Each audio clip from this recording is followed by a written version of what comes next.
Monsieur le Président, chers membres du jury, cher auditoire, je suis heureux de voir que vous, oui vous mes chers contradicteurs, vous nous avez au moins épargné la bêtise d'une vérité absolue. Alors vous prétendez que la vérité sort de la bouche du juge, mais c'est une aberration. Et nous allons vous le démontrer en 3 temps. Premièrement, je vous prouverai que la vérité n'est que relative. Ensuite, mon confrère vous le démontrera, le juge ne fait que rapporter les vérités. Et ma consoeur vous le rappellera, le juge n'est qu'un homme.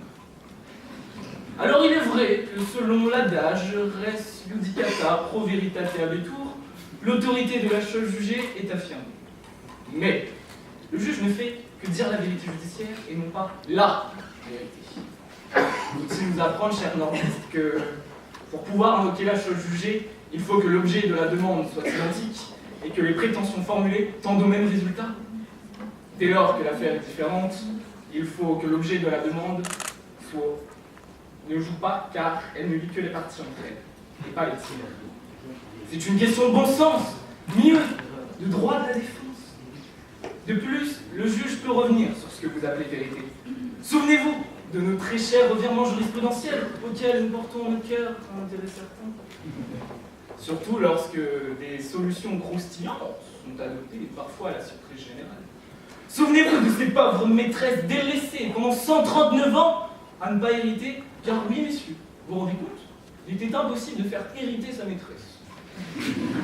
Jeunes demoiselles, réjouissez-vous, car vous pourrez toujours arnaquer des liards crédules en quête de nouvelles jeunesse.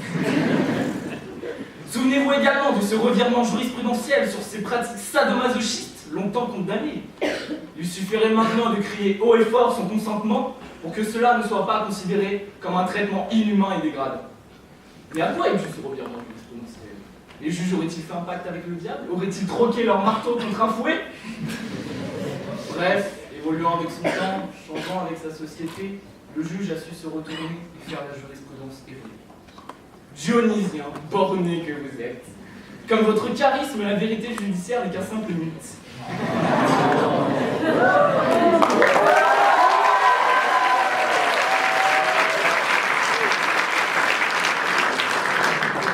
Car le droit de la preuve ne tend pas à la recherche de la vérité, mais à la légitimation des décisions de justice. Vous nous parlez de la vérité. Mais savez-vous ce qu'est la vérité? Quand je parle de vérité judiciaire, ne pressentez-vous pas qu'il y a des vérités? Car la vérité est relative, et pour cela je ne vous donnerai qu'un exemple, celui d'un enfant issu d'inceste. Imaginez-vous la difficulté de la mère qui doit expliquer à son enfant que son grand-père est biologiquement son père, mais que juridiquement son grand-père n'est pas en fait son père, mais que sa mère et sa sœur. La conclusion s'impose elle-même, la vérité judiciaire s'oppose parfois à la vérité biologique. Mais au final, est-ce bien grave que la vérité judiciaire ne soit pas la vérité? Non, et cela pour 2 raisons.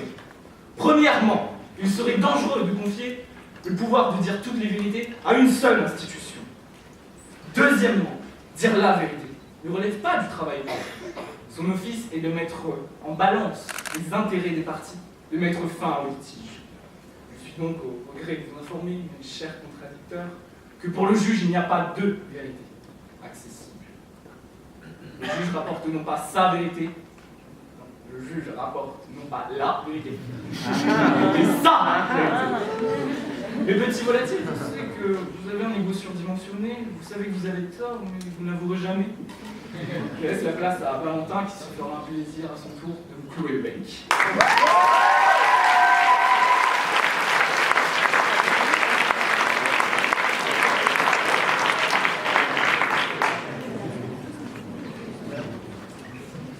Monsieur le Président, messieurs les membres du jury, cher auditoire, je tenais d'abord à remercier les Dionysiens d'avoir fait mention de mon nom dans leur plaidoirie. Mais je vous prierai de ne pas croire en leur vérité. Nous nous devons de faire un bon mot et vous révéler cette déplorable réalité. Vérité n'est pas parole du juge. Juge n'est pas bouche de vérité.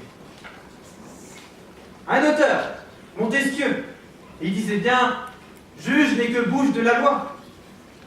Revenons aux bases, le jurisdictio, dire le droit.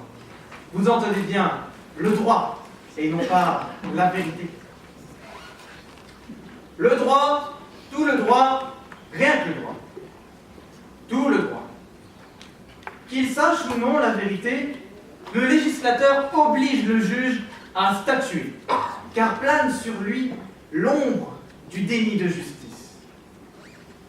Rien que le droit. Dionysien, c'est vous qui avez tort. Vous dites que nous n'avons pas retenu nos leçons de premières années. Votre première année à vous s'achève à peine. Et vos souvenirs sont déjà quelque peu loin. Avez-vous oublié que les nobles juges du quai de l'horloge ne se penchent pas sur les faits? Ils ne tranchent qu'en droit. Dois-je vous rappeler que par principe, la Cour de cassation ne fait que vérifier si le droit a été correctement appliqué.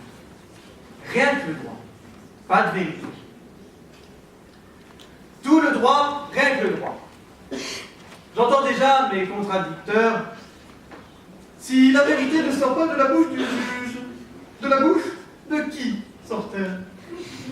De celle des enfants? En tout cas, certainement pas d'enfants tels que vous.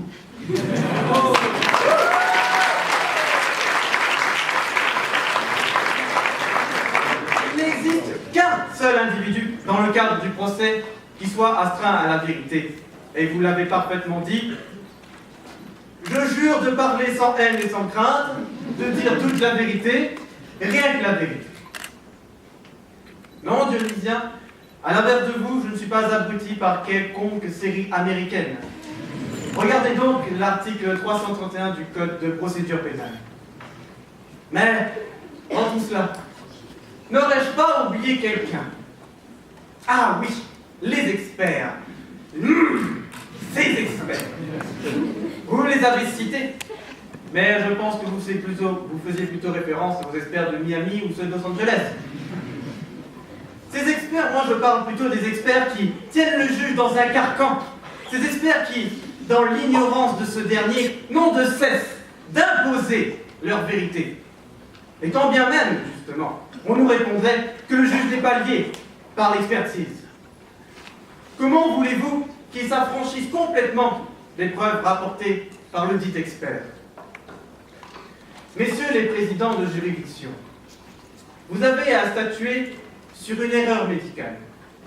Pourriez-vous envisager de nous passer des preuves de l'avis d'un médecin? Contradicteur, à ne cesser d'affirmer que le juge dit la vérité, vous vous trompez. En réalité, il n'en est qu'un modeste rapporteur, une poupée dans les mains du législateur.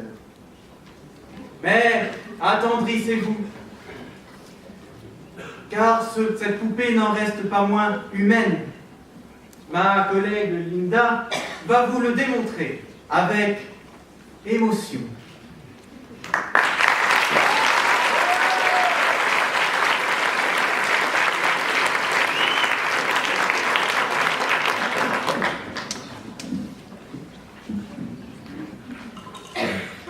Alors, loin de moi toute intention de piquer quelques compétences dans mon doute. Évidemment pas. Mais Dionysien, ce n'est pas sans peine que je constate votre perte de lucidité. Oui, vous m'envoyez peiner. Monsieur le Président, messieurs les membres du jury, cher auditoire, vous n'êtes pas sans savoir que l'erreur est humaine.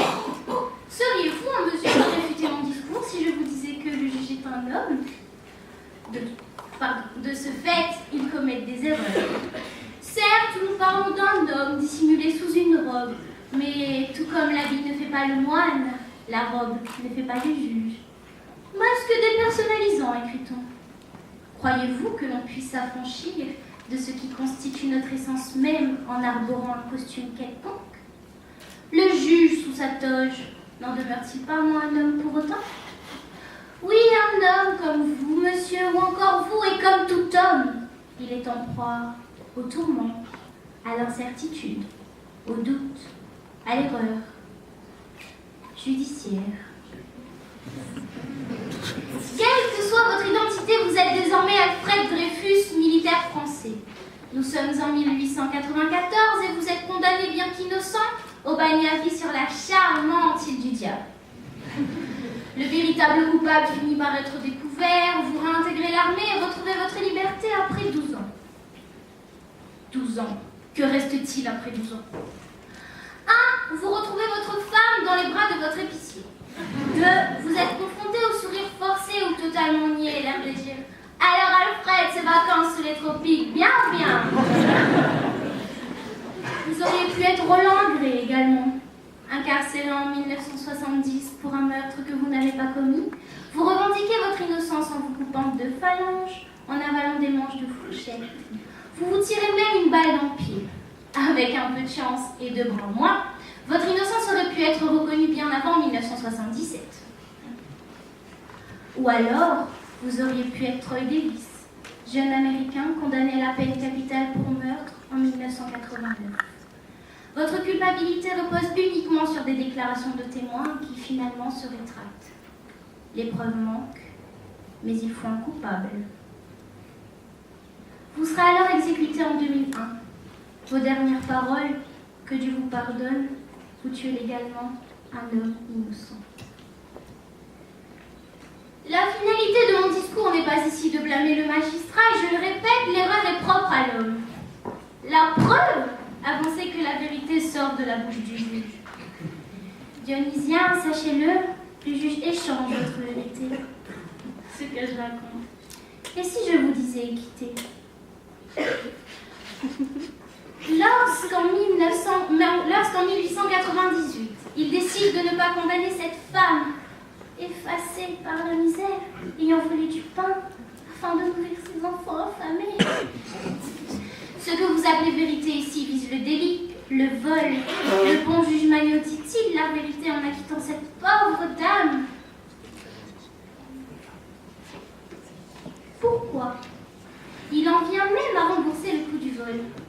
Circonstances atténuantes, me direz-vous. Non. Humanité. Son uniforme se dessine un mari, un père, un ami, un frère. Mes contradicteurs, puisque le moment est venu pour moi de vous rendre la parole, laissez-moi vous soumettre un syllogisme, la base du raisonnement juridique.